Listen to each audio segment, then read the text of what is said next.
welcome to Little Decisions. I'm the host for this podcast, and my name is Victoria Cooper. For those new to Little Decisions, this is a nostalgia-infused podcast focused on kindness, connection, and community. I talk about these ideas through stories from the people of Athens and Winterville, Georgia. These kind people let me into their homes and hearts, and I can't wait to show you all the goodness I found. There are some wonderful things in store for you today, so let's get started. This episode is titled Listen Well. Listening is an integral part of being kind, and I believe it's something we all struggle with. Stay tuned as I discuss kindness and learning to listen well. But up first, some housekeeping.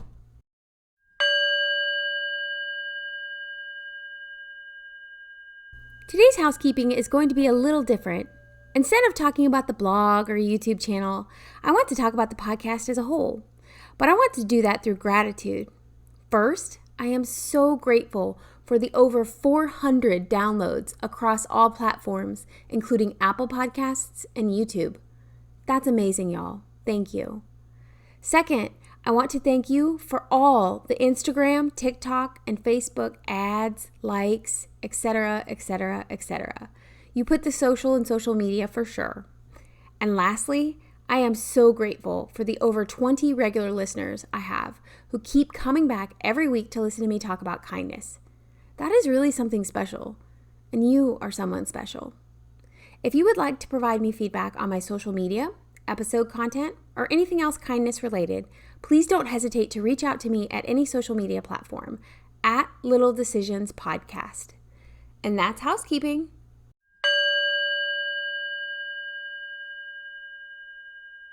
For this week's Words Matter, I want to talk about what I mean by listen well. In general, we all have poor listening skills.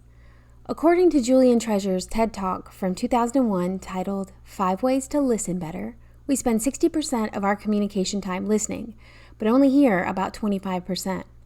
That's a 35% loss of what's said. What is listening exactly? Again, Treasure says, quote, "Let's define listening as making meaning from sound. It's a mental process, and it's a process of extraction. We listen to differences. We discount sounds that remain the same." End quote. Treasure also explains listening filters, which are what we use to interpret what we hear, aka give meaning. He goes further to, quote, "suggest that our listening is the main way we experience the flow of time, from past to present." End quote. But why can it be so hard to listen? Is it the noise of modern day life? Is it our lack of patience, born from carrying microprocessors in our back pockets all day long? We like things in sound bites, micro lessons. No one wants to commit to something too big or too complex. Think about things like Instagram Reels and TikTok videos. We like personal monologues, but short, engaging ones. We possess this constant expectation of being entertained while listening. According to Treasure, this also, quote, means it's harder for us to pay attention to the quiet, the subtle, the understated, end quote. Is that why I, someone who is loud, obvious, and stated, has been charged with carrying the banner of kindness, a traditionally less intense subject? Maybe. Either way, I can use my pulpit for good, and I can do it by listening just as well as I do anything else. When I listen, I hear the story and the meaning behind the words. Why? Because words matter. Up next, listen up.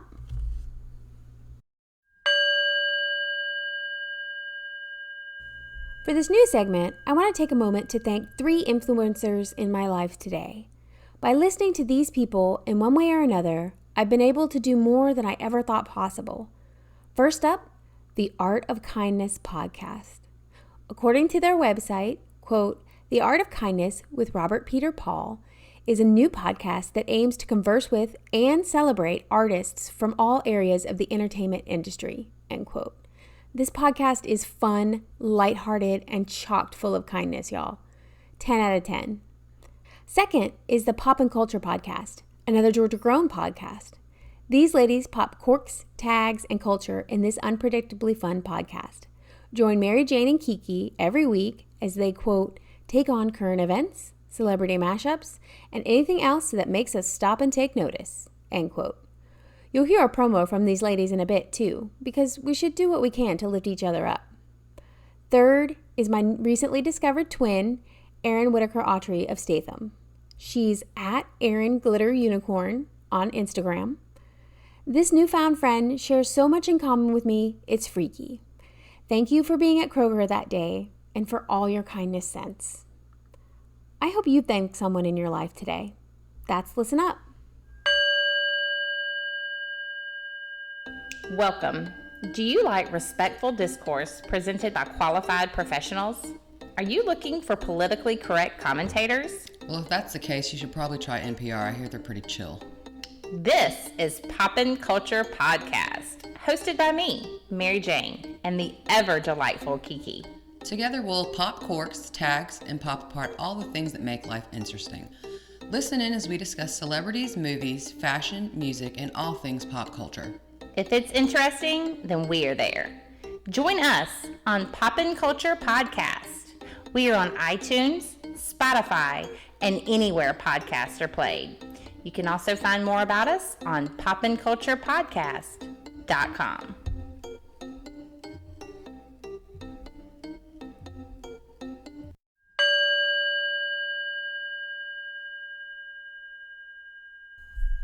For this week's A Different Perspective, I want you to consider the idea that spiders are kind. Although they may look scary, follow me with this for a moment. Like humans, spiders are everywhere. They are literally on every continent but Antarctica. Spiders are vital to our ecosystems. They work hard eating harmful bugs and pollinating plants. Spiders are also a nourishing source of food for many fish, birds, and even mammals. Although not all spin webs, all spiders spin silk, and silk is nice and soft to touch, right? Spider-Man, enough said. Spiders also have blue blood, which is a fun fact more than a kind one. However, now that you know this, maybe you will be less inclined to squish our multi-legged friend next time. Another fun fact, 2 new spiders were discovered in our very own Athens, Georgia just a few years ago, according to a 2017 GPB article. Sometimes it's kind to see past one's camouflage, to see the kindness inside everyone and everything. That's a different perspective.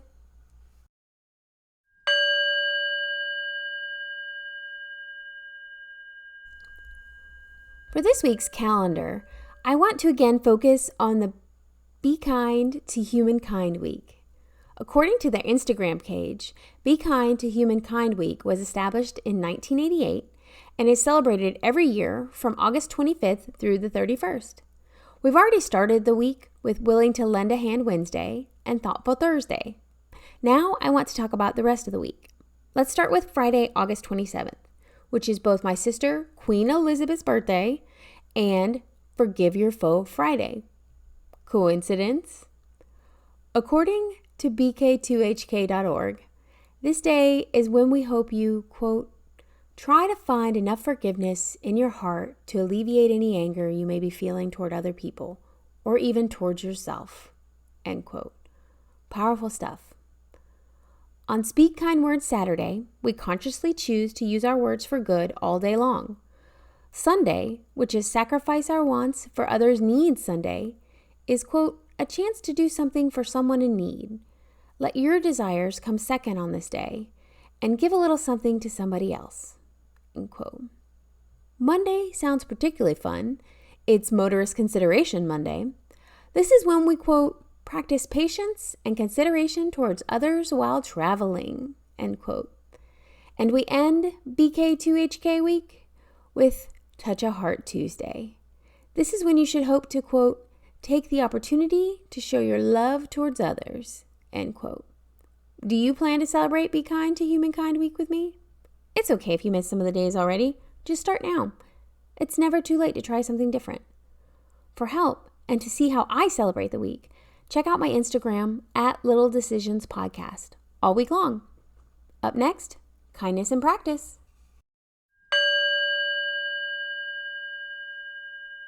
For this week's Kindness in Practice, I got to catch up with a former student of mine, Kira Felton, CEO of Kira Does It Right PR firm. Please enjoy my conversation with the powerfully kind Kira.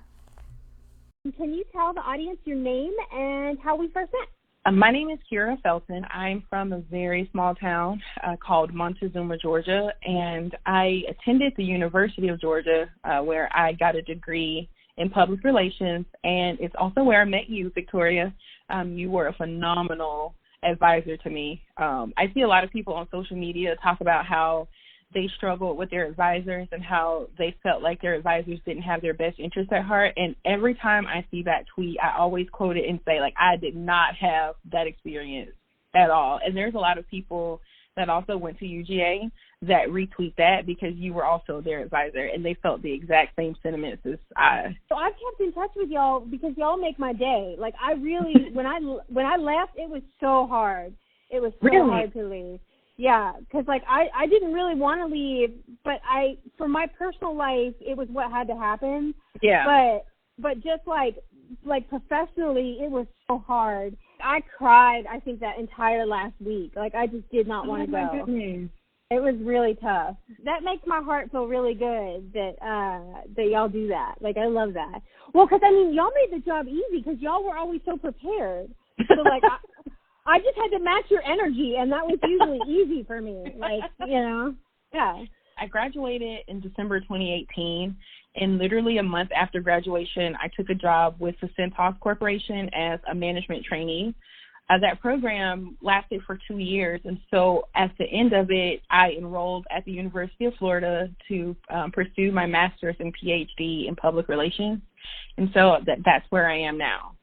My first semester was virtual because of COVID, and so next week is when classes start on campus, and so I'll be down there.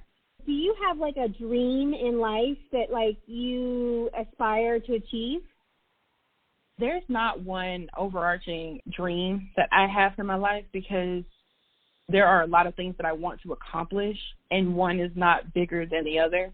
Thing and the most important thing for me right now is to make sure that I'm on the track to making my family and my friends proud. My family has really been the cornerstone of me continuing forward. They've invested a lot of time, money, and energy into me.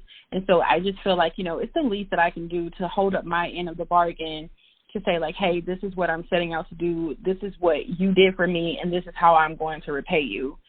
And as far as my friends are concerned, they are the most amazing friends that anyone could ask for. If I just need to call someone to just kind of vent, they're always there to listen, and that means a lot to someone like me, especially in the field that I'm in, because public relations, communications is so broad, and so not a lot of people really understand what that means. But even so, they just pretend like they do when I'm calling them about my research or my company. They just listen and give me the most practical advice. Well, how do you define public relations? The best way to describe PR or public relations is by saying that it's the planned communication or the strategic communication that favors a company, a person, or a brand. It manages the public perception. And usually the strategies that public relations specialists come up with are backed by research, they're backed by history, and it's also backed by case studies. What made you start Kira Does It Right? I started this company because I was having a really hard time landing internships for this past summer. And so, like, out of that frustration and the tenacity and the determination to make the most of my summer, I created this company. And I'd already been writing freelance speeches, business proposals, and assisting people with essays and things of that sort. It just made the most sense for me at the time. And believe it or not, it's been extremely successful. And I have not even done the full throttle launch just yet.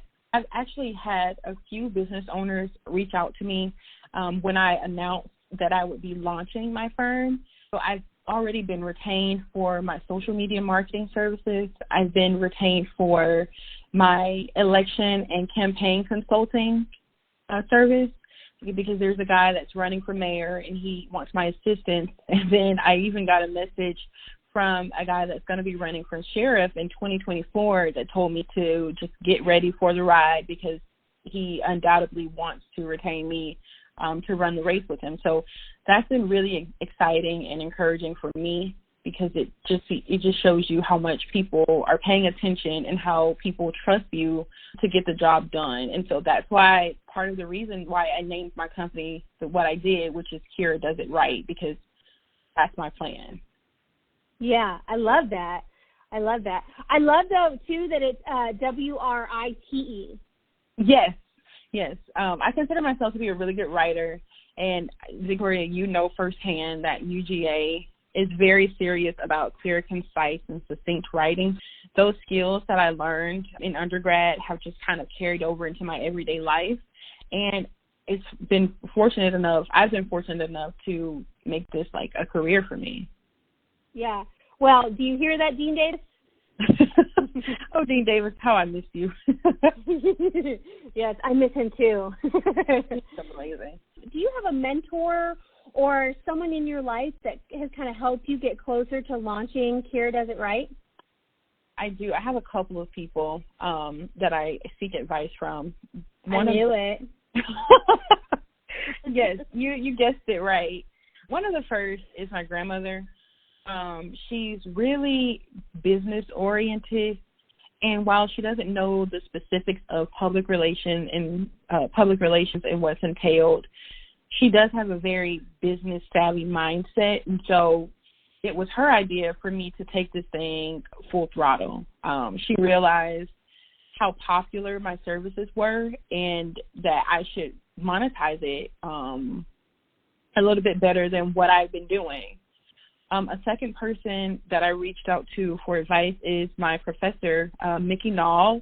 I actually met Mickey at UGA. He was on a panel, and then a few years later, he became the first professor that I had in my graduate school career. And when I saw him come on the Zoom screen, I thought, he looks so familiar. And I went and typed his name into my email, and I realized that I sent him an email in 2018 asking if he would be a mentor to me. And so at the end of class, when he asked if there were any questions, I just asked if he would hang back for a second. I just kind of wanted to talk to him. And so that's when I was like, I thought that I had met you, but then I looked in my email and I saw that I did, and I reached out to you and even sent you my resume. And he said, Kira, did I ever respond to you? And I said, no. And he was like, well, I'm forever in your debt now, and I will 100% be your mentor. And so that was the start of a beautiful relationship with him in my both in my academic and business career. And he's connected me with some of the best and the brightest in the field.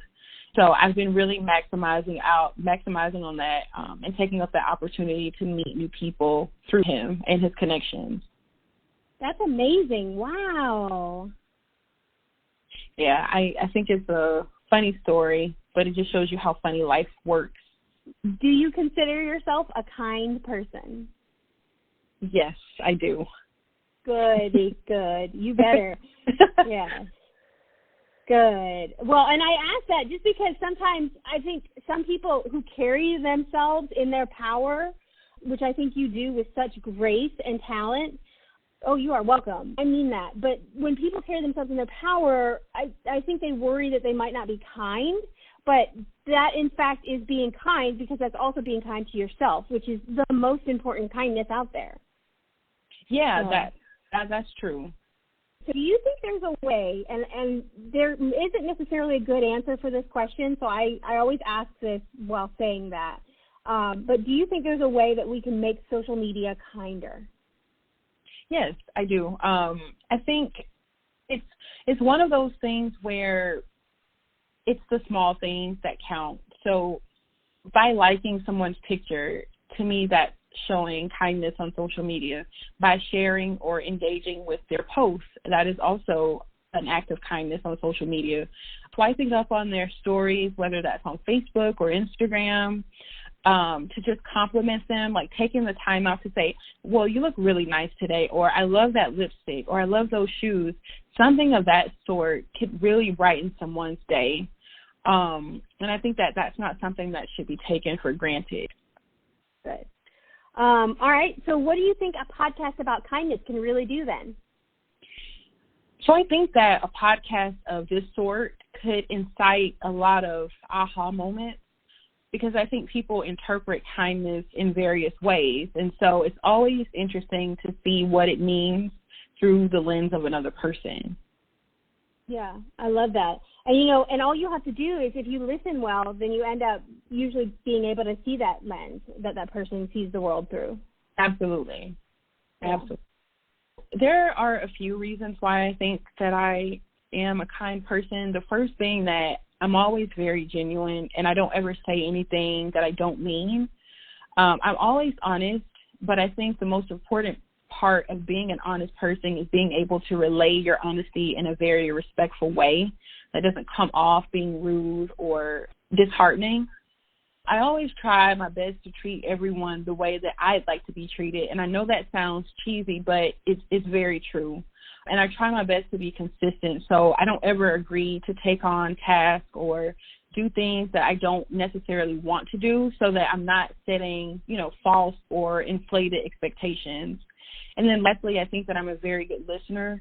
And so when my friends or if my family, they call me and they just need to vent, I always listen to them. And then I ask if it's okay if I give them my opinion, because a lot of times people just want someone to listen. They don't necessarily want someone to give them advice. And so I learned that there's a fine line there that you just have to make sure that you get permission before crossing. Yes, I love that. I love that idea of consent before you do things like that. Yes. Consent is the most important word. Yes. Well, and sometimes we're afraid to ask for it, but we shouldn't be. I think that it does cut down on a lot of confusion, because one thing I never want is for people to say, well, I don't really want to talk to Kira because she's just going to preach to me, or she's just going to tell me how she feels. I want people to be able to come to me in their truest sense and their truest self, and just believe that I'll take them at face value. I won't judge them. Last question. What are you here to promote, and how can someone out there wanting to reach out to you best do so? Sure. So I am here to promote, first, kindness on all levels, no matter how you interpret it. Secondly, I'm here to promote my public relations firm, Kira Does It Right. You can reach out to me through email. It's Kira, Kera, at kdiw.net. Or you can follow me on Instagram or Facebook at Kira Does PR.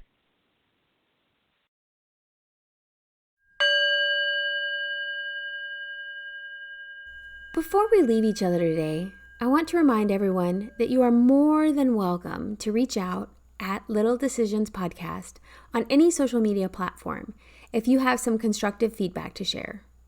Also, I am practicing some self-kindness and celebrating my upcoming birthday by relaxing.